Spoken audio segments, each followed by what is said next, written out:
Thank you, Mr. Saxena. Indeed, a pleasure and privilege to be here amongst everyone at E-India, the 8th edition. And also it is a privilege for me to be sitting amongst all on my left, almost all on my left, who are my customers, who I work with on a daily basis and work through the various challenges and, the mission of the process of transformation, which is really the essence of e-governance. As JSAT in the morning very rightly said, you have to take the E out of the governance and really focus on governance. And what we are all trying to do here together as a team in India is to really bring about transformation through IT enablement of governance.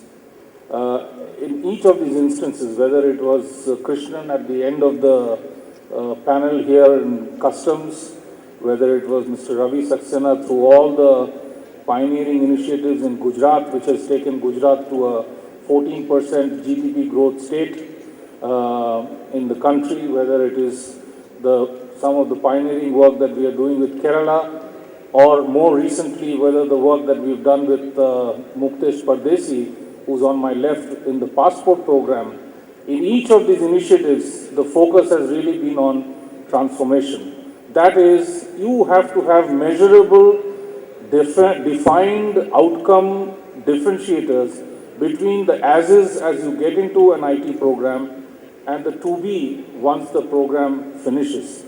And if you're not in a position to measure that outcome and predict and plan that you are going to be improved by N positions before and after, it's not really worth going into an IT program.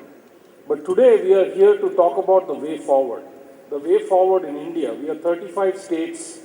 If you look at and analyze all the states, each state is in a different stage of maturity in terms of governance transformation through IT. Yet the dichotomy is that IT presents an opportunity for a common set of practices and standards to be deployed across the country or states in terms of practices. And yet, English is a very funny language. You know, the first 3 digits of e-governance, if you spell it out, the first 3 digits or the words translates to ego. EGO, the first 3 words of e-governance. So we are in this dilemma of egoistic situation of everybody wanting to say, I did it, within inverted commas, and yet IT brings an opportunity to really bring everybody in the country at par through a common set of practices and processes, and yet we are so far away from there. So I think that is one of the big challenges. And again, I come back to JSAT in the morning, we were having a discussion. J. Satyanarayana, as all of you know, and I know him as JSAT, I call him JSAT, in the parlance of having worked with him for the last 10 years, is he talked about that, is it possible for us to really take the good practices of Andhra Pradesh in the form of MeSeva and offer it to the various states, hosting it out of here, leveraging the technology of cloud, not having to reinvent the wheel, not having to spend all the time that Andhra Pradesh has spent to reach where they have reached today. And is it possible for us to offer these functionalities to some of the, let's say, northeastern states, who suddenly can have an opportunity to come at par with Andhra Pradesh in terms of some of those service levels of those citizen services. So this is what I think the IT as a technology presents to India as an opportunity. And this, I think, predominantly should be, from the 8th edition of E-India onwards, the priority for us is to emulate best practices, not get into the ego of e-governance and say that, no, I'm going to do it my way. After all, how different is your way? How different is governance from Andhra Pradesh to Karnataka, to Tamil Nadu, to Delhi, to Punjab?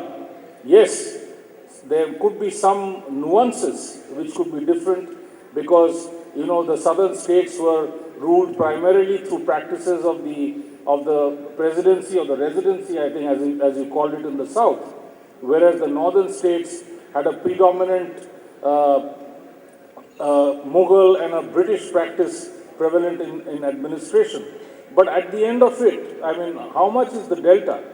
How different is it to get a caste certificate in UP versus to get a caste certificate in Karnataka?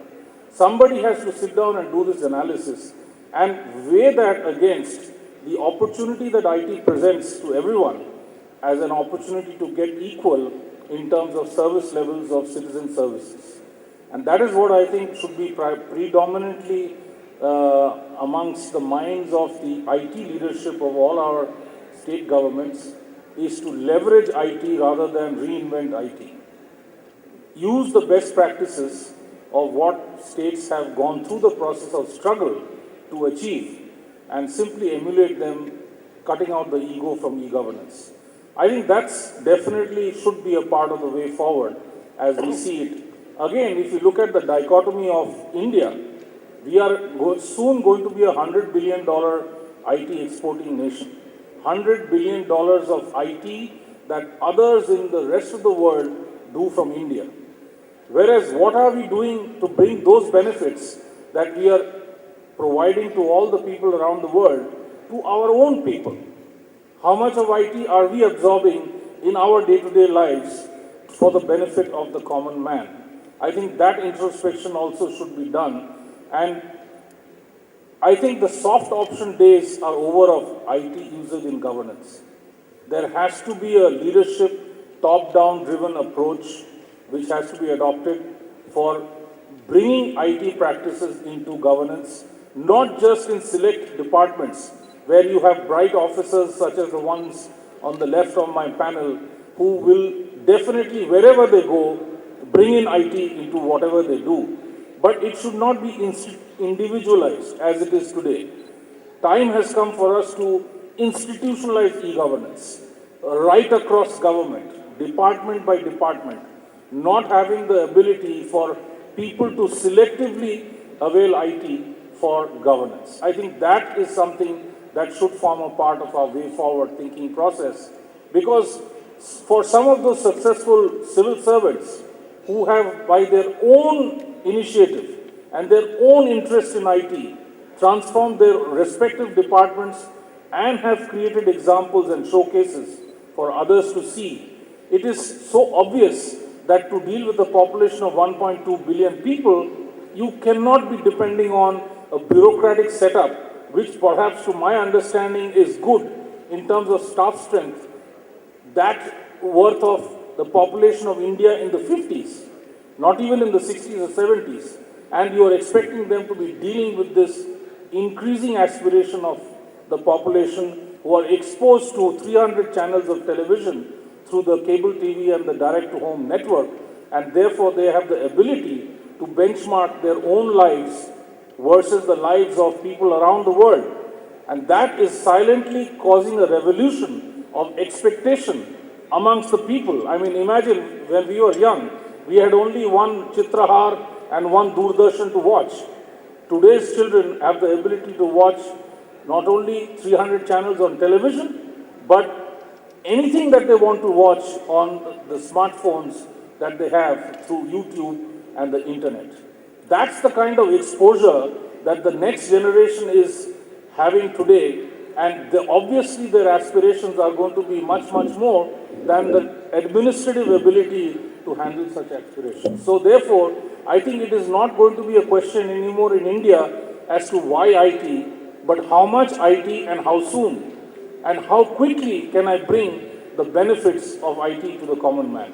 So I just wanted to leave some thoughts of a sense of urgency that we need to have in government to move away from this coaxing and cajoling approach of introducing IT to a very able leadership, top-down driven kind of an environment of IT that government needs to enable, just as the banks did through the ATM network.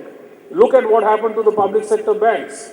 They created a mahal of technology, and the citizens and the banking community and the customers adopted to that system like fish do to water.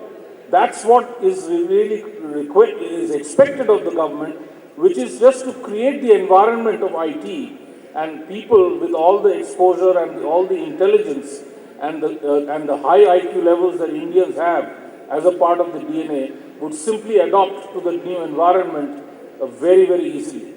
Again, I think for too long we have judged people that, the common man, he's IT illiterate. Just as Mr. Ravi Saxena said that his maid servant knows how to use a cell phone. Who has actually taught her how to use a cell phone?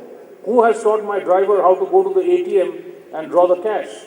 He has learnt it on his own. So let's not underestimate the ability, the latent ability of the Indian citizen and what he can do, provided he gets an opportunity and an environment to do some things, to be in touch with modern society. So I think the role of the government is clearly to create that enabling environment, to create that mahol, not only by way of citizen services, but also for internal working of the government.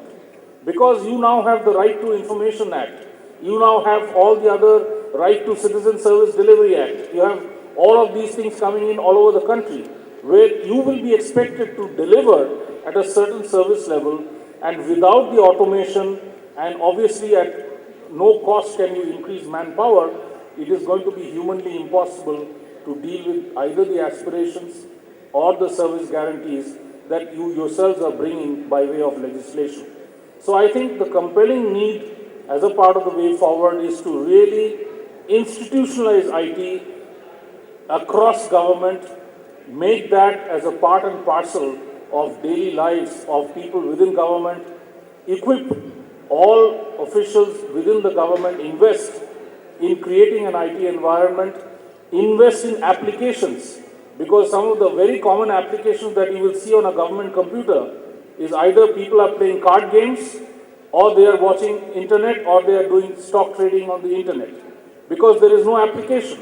So it is not enough just to invest in IT by way of hardware, but to really look at applications that is going to produce more productive work internally within the government, as well as have the ability to serve the citizens on a real-time, across-the-counter basis.